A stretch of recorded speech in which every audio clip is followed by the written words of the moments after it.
everyone. Tonight, some massive questions that are going to be, answered, but tended to. We've got Madam President of the REI, Leanne Pilkington, with us, and we're going to be asking her some questions around, I know even tonight there was this talk about this rent, tenants, what they're doing with rents. There's a rescue package today that we've spoken about, and I know Scott Morrison's been saying it's coming, and it looks like something has come.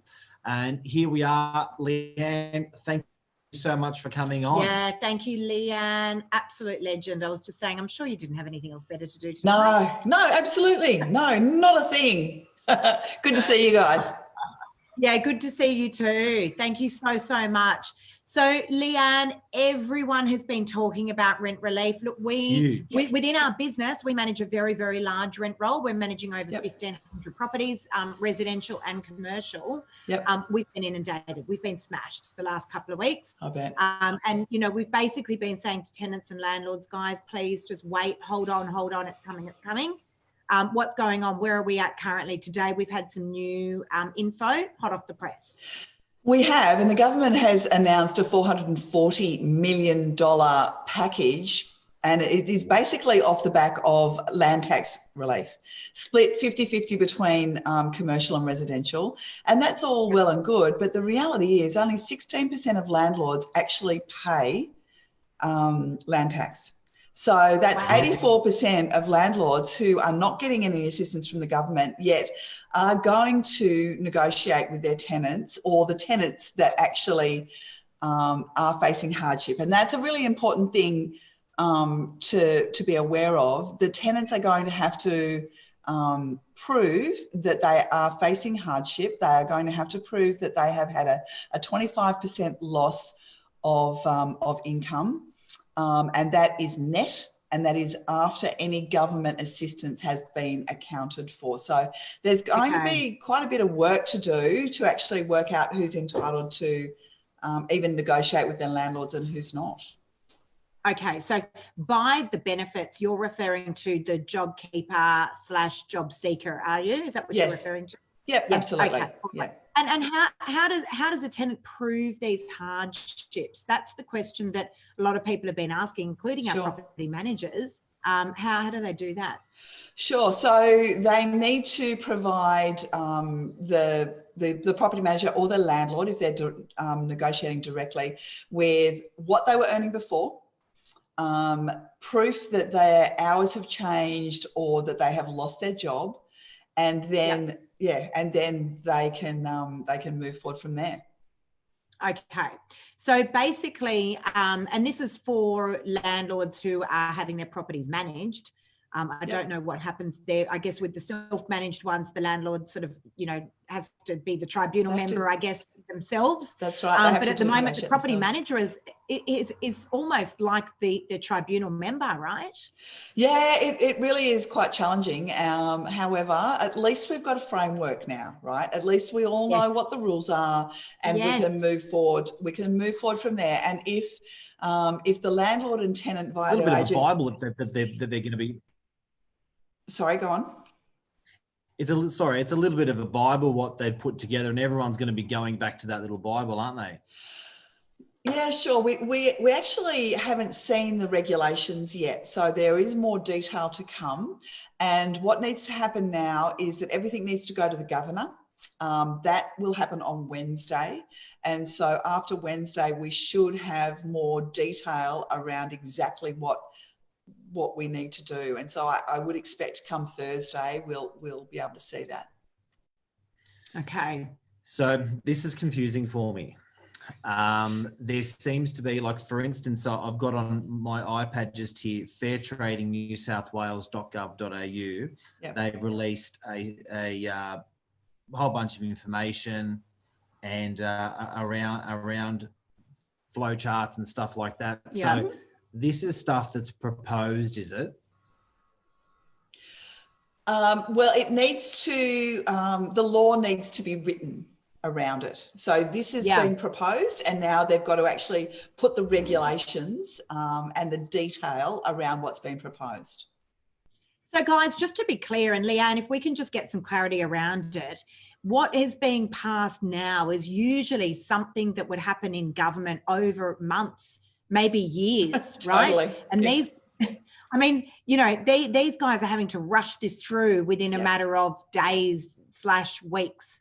Right. So, and it's complicated. It's really, it's not as simple as the tenant can't pay, because what about the landlord? I mean, we were just talking off air and I was saying, you know, some of our landlords rely on this rent to survive. Of course. You know, this is their pension. And you know, and the other, that's absolutely right. There's a lot of self-managed retirees that are landlords, and the rent literally puts food on their table. And so it is complicated, and that's why it's taken government so long to actually come out with we've been waiting for weeks now for this detail, and it's been, I think, much tougher than people expected. So the $440 million, that's for residential or commercial? It's split evenly between the two, so 220 million for commercial and for residential. And then, so the commercial framework last week, that seems to be set up, it's starting to get pretty well understood. Now the residential framework, so that's progress. So now the residential framework we should have midweek, but again, it's fairly certain that pretty much most of the nuts and bolts are what we've got already now. What have we got already now that you can feel good about to say to prospective tenants and say to prospective landlords that, guys, here's the rental rescue package and this is the framework. It most likely is going to get, you know, very, very good chance it all just gets stamped midweek. What's the framework in sum?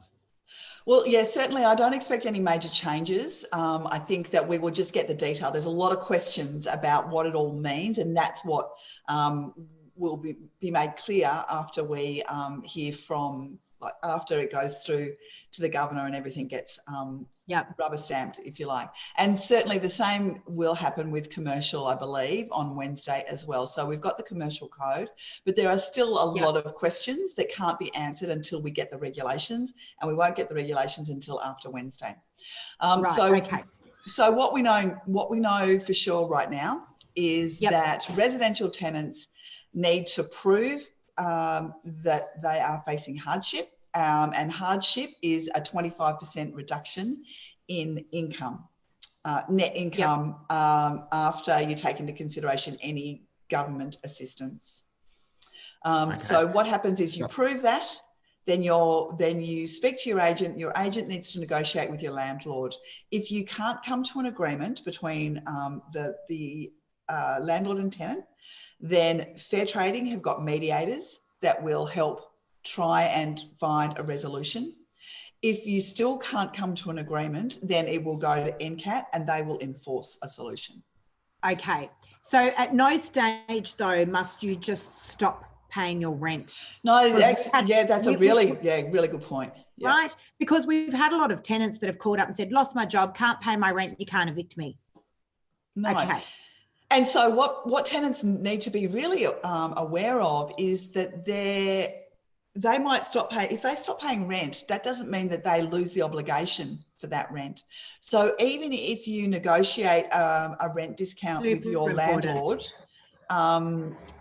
you are still liable for that that debt at the end of your lease, unless your landlord says, you know what, I'm going to reduce the rent by $100 a week for the next 3 months and I will forgive that debt. But the landlord doesn't have to do that. Right? Okay. So, and this is a COVID-19 time frame as well. So it's not a this is the next couple of years. This is specifically over this period. So for landlords not to stress too much, and for landlords and for tenants to understand the framework that, you know, if it's officially if COVID-19 is over in September 1st, then up until that point, that will be your rent. Past that point, it will go back to its regular levels. Yep.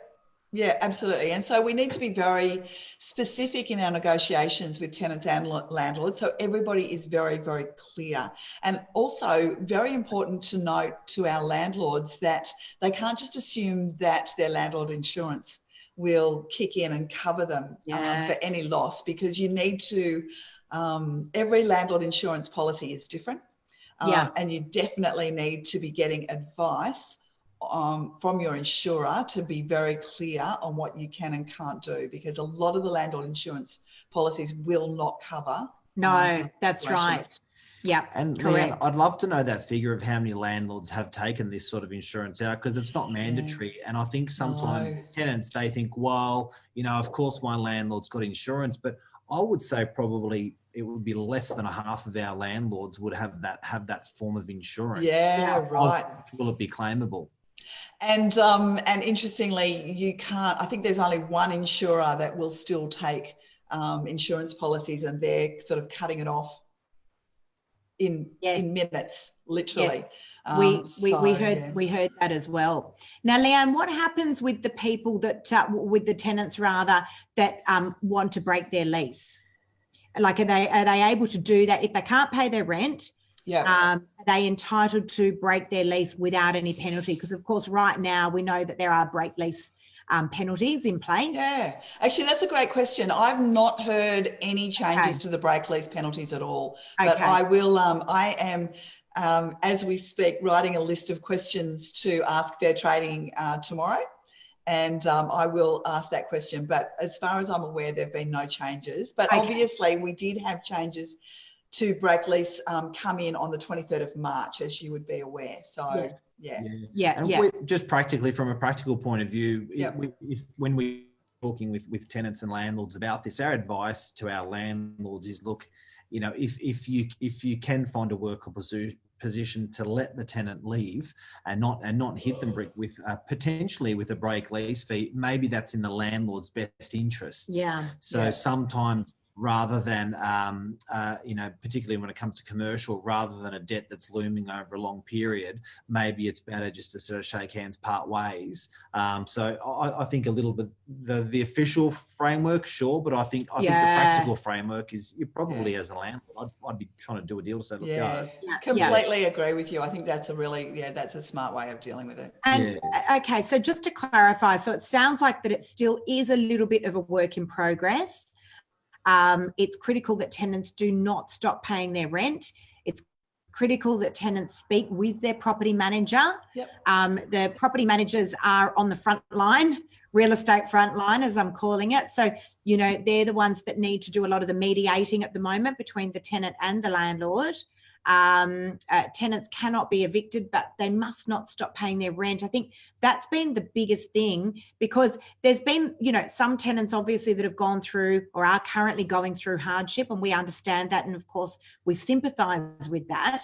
But then there's also a portion of people that may be just looking for a free ride, unfortunately. So it's up to the property manager to be able to determine what's going on there. And we're going to do that by collecting evidence, really. Yeah, absolutely. And it's good. They've made it very clear that the tenants do have to demonstrate what has gone on from a hardship perspective. So they do have to share that information with their property manager.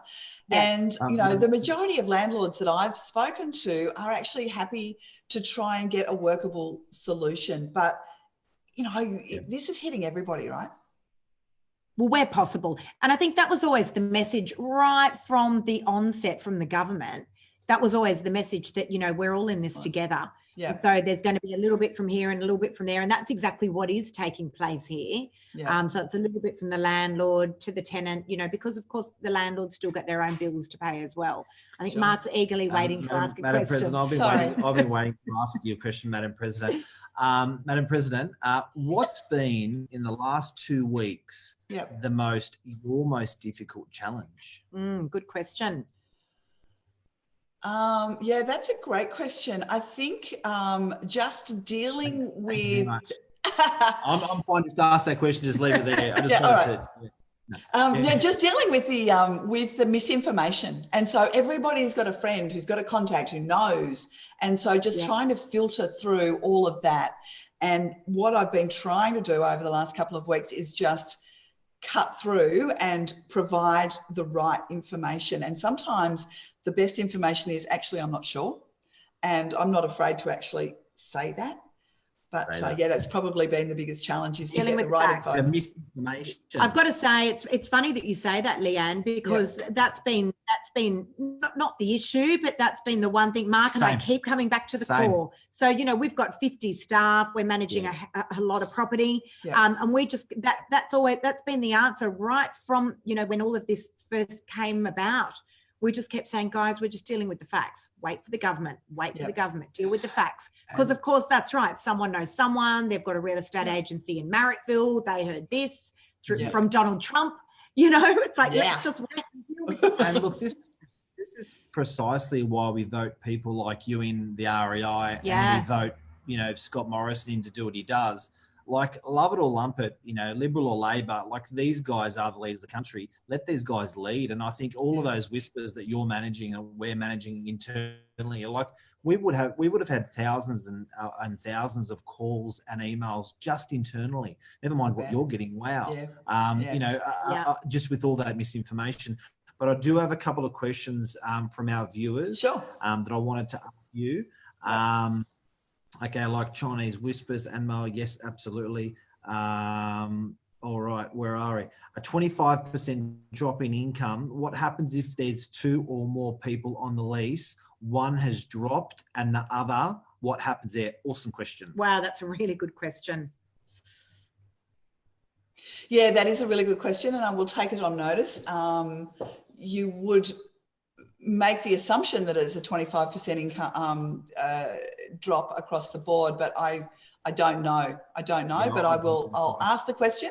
We can maybe do another one of these when I get the answers to all your questions. Because it looks like there's something that I was reading as well, because I'm a Google doctor, like most people, proof of job termination, stand down, loss of work hours, proof of government income support, proof of prior income. This is stuff that we've never had to do as real estate agents before. Crazy, right? Well, you know, we were just having that conversation, Leanne, saying, you know, look, fortunately for us in our business model, we've got very, very experienced property managers. You know, these guys are used to dealing with some pretty curly stuff. You know, but this is really something very different again, because you really are almost like a tribunal member, right? Right. And it's so, you know, we've really got to be looking out for our property managers, because this is stressful for everybody. And these are conflict conversations. They're difficult conversations, and we just have heartbreaking. Oh, they so are. You know, this is it at the end of the day. This is more than a job. I mean, we understand that people are scared. They've lost their jobs. They don't know how they're going to survive. You know, and we've got to be human. That's super important. You know, that we have got that sincerity as well. But yeah, I agree with you. I think, you know, these guys are on the front line of real estate. It's the hardest job right now in real estate, you know. Absolutely, no doubt. Okay, so obvious question: does the tenant have to pay back rental arrears, or will the amount be waived? The tenant has to pay back rental arrears. And so if you say to your tenant, okay, the rent's $600 a week, we're going to let you pay $500 a week for the next 3 months. I think it's very important to have an end date. Even if you review it at that end date, you need to be very clear in your communication. But that $100 a week discount that you're giving does have to be paid at the end, unless the landlord agrees to waive it. Waive it. Okay. Now, can I ask you a question? Yep. If generally now, pre-COVID, if a tenant wasn't paying their rent, they were able to be blacklisted. Yep. Okay. What's the situation now if they haven't paid their rent, and even though an arrangement has been, you know, is there anywhere that actually does get recorded? No, the tenants can't be blacklisted, is my understanding. But you know, the reality of the situation is that all property managers ask to have a look at a ledger, right, when they're doing their references. And so, you know, the ledger will tell the story. The ledger tells all. You know what? That's really interesting, Madam President. I love that you call me that. Thank you.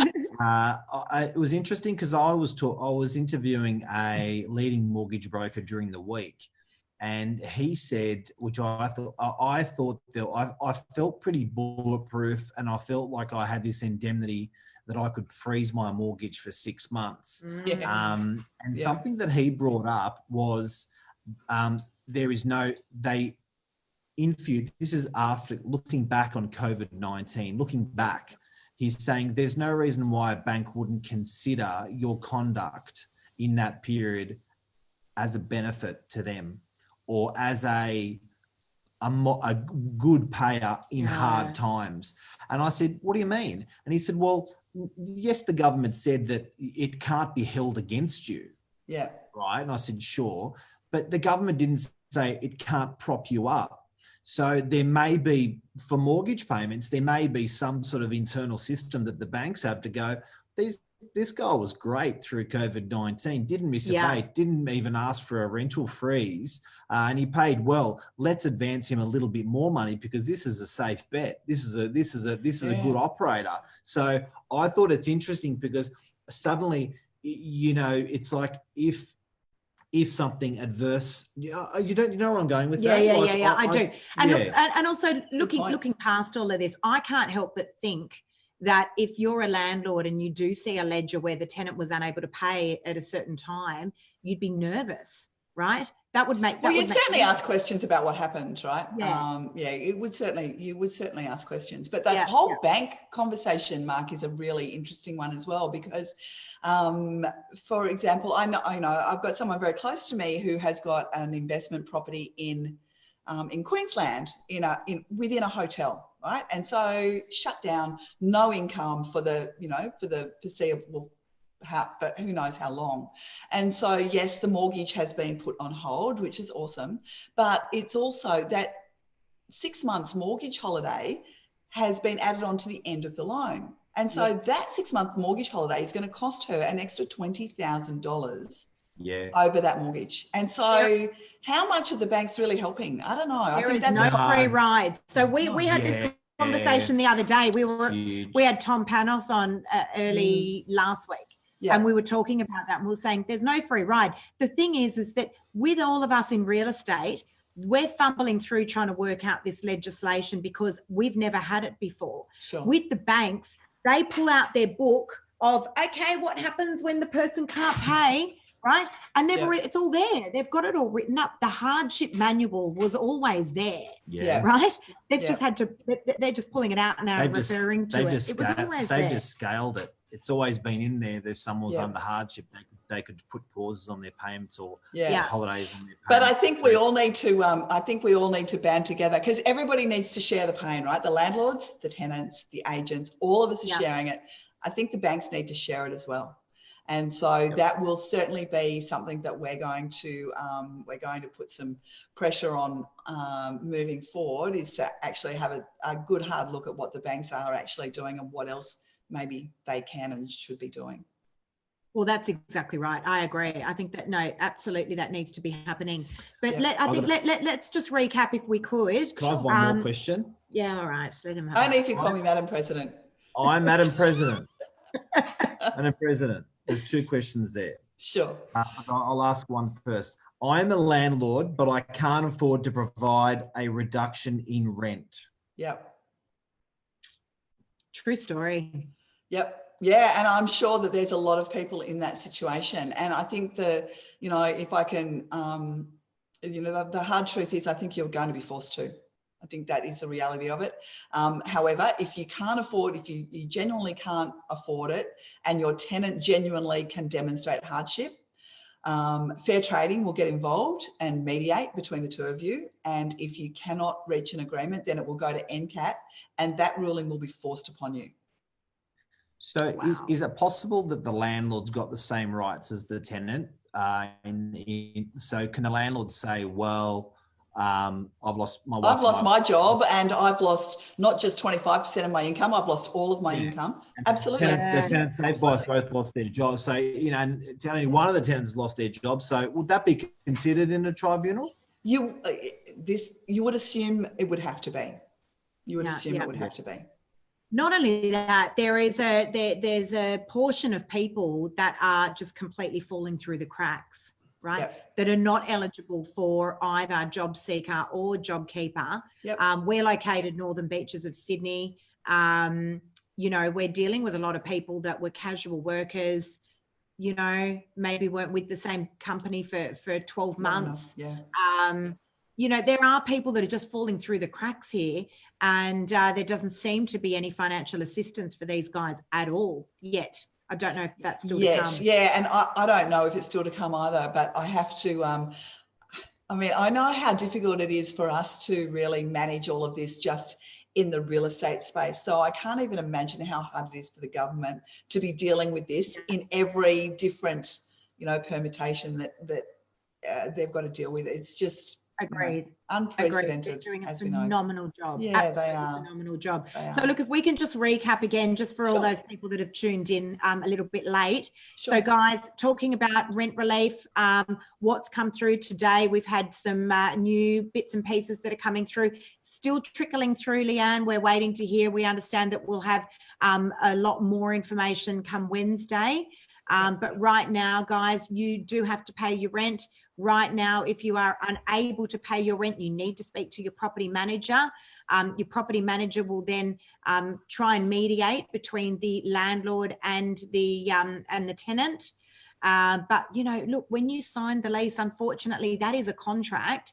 And you do, at the end of the day, you do need to try and find a way to pay your rent. If you can't, you do need to be able to give documented evidence as to why. They're the critical things. And I honestly think, like, I've been a professional tenant for 15 years. And I think, you know, through GFC, I've actually just, Madam President, CFC, COVID financial crisis. Yeah, I'm totally. copywriting that. That's Yeah, I from like me. it. All right, You heard it here first. You heard it I'll make a note. On Novak News, CFC, Novak COVID News. financial crisis. I've made a note.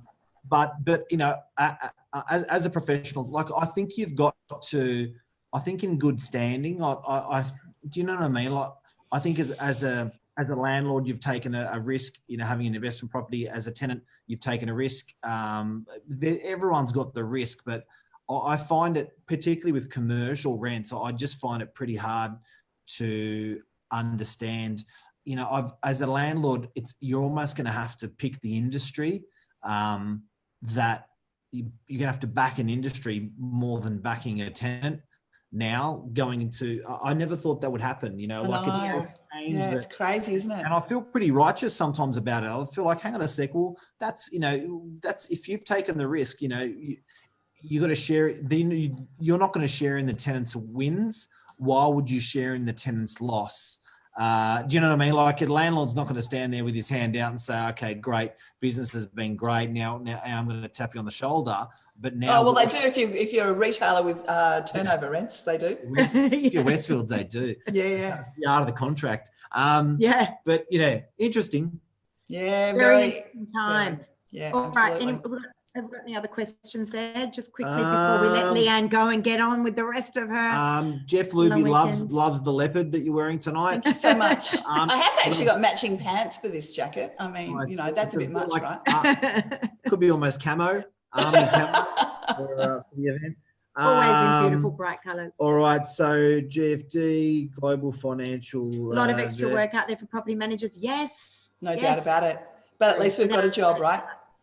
Can I say? My God, that's can I say I've been an agent for almost 30 years. First time I've used that quote as well. I normally just say 25. Yeah. Almost 30 years. You're my favourite president. Oh, you're the sweetest. Don't tell John Cunningham you said that. Oh my God. No, I'm happy to say, John. We do love John, though. I mean, we do love so John. I've got to say, I reckon every day I've been saying to Mark, God, Leanne's doing a phenomenal job. You are doing a phenomenal job. That's very sweet. And yeah, it is important that we note that. I know that there's a lot that goes on behind the scenes as well. I know that you have not relaxed over this long weekend. Well done. But, you know, thank you so much. You've done so much for our industry. And it hasn't gone unnoticed. A lot of people have been saying it. So thank you so much. Not a political person, but ScoMo is not bad either. Yeah, he's done a great job. Yeah, look, I have to say, he's done a phenomenal job in an incredibly difficult time. I know how stressful it's been for me as, you know, like I want a t-shirt saying hell of a time to be president. But I know how stressful it's been for me just with my little part in this. So I cannot even imagine what our political leaders are going through. And ladies and gentlemen, Madam President is the person that actually goes and lobbies for your rights. So she's the one that'll listen to our whinging, and she's the one that will go into the political forums and say, hang on a sec, have you considered this and have you considered that? So you are the voice of our industry, and particularly our tenants and our landlords and trials and tribulations. So, you know. And this is just coming right off the back of all the reforms, Leanne. I know, all at the same time. How crazy. As if it wasn't busy enough. And just on that, actually, can we just cover that just for 2 seconds? Yep. Apparently, there's been Chinese whispers that was all put on hold. That's not true. It's not true. Okay. All right. So, but from what I understand, what is true is that the reforms are now they're in place. Yep. But fair trading and just laying off a little bit on coming and knocking on your door, checking on things. Well, they might still check, but they won't fine you. And so if they check and find that you're not doing things properly, fine anyway. No, exactly right. Yeah, exactly right. We're going to ask them if they'll put a freeze on your license payments as well. So let's see how that goes next week. I'll get out my JobKeeper certificate and say no, not paying. Exactly. But so they will educate you on what you're doing incorrectly, but they won't fine you for 6 months. Okay. Okay, good. Yeah. Excellent. Leanne, thank you so much. Absolute Always pleasure. a pleasure catching up with you. Yeah. Now you can go and enjoy your scotch. Guys, I hope we helped you. I hope we helped the audience, and we're going to keep an eye out on the comments. So if Leanne may pop on there, and if there's any, you'll let us know some of those answers so we can answer totally. those. And it's looking fairly finite that this week we're going to have resolution. We've been talking rescue package for 2 weeks. This week we're going to have it. Tenants, calm the farm. Landlords, calm the farm. It's coming. And any of this relief that's come, it's been good. Any of the stuff the government has been helping with, it's been well thought out. $130 billion, it's been good. So, and can I just say that I think that in comparison to what we've seen come out in other states, I think that New South Wales has got a much more measured approach. And I need to congratulate all of the people involved in REI and NSW and their communication with fair trading and government. It's been remarkable how well that has gone, and I'm very, very proud of the outcome that we've actually been able to achieve. There's smarter people in New South Wales over Queensland and Victoria, so I'm not saying any of that. I'm not. On that note, thank you so much, thank you. Leanne. Much appreciated. See you later, guys. And thanks to our viewers. Hope we helped you tonight. See ya. See ya. Bye. Bye everyone.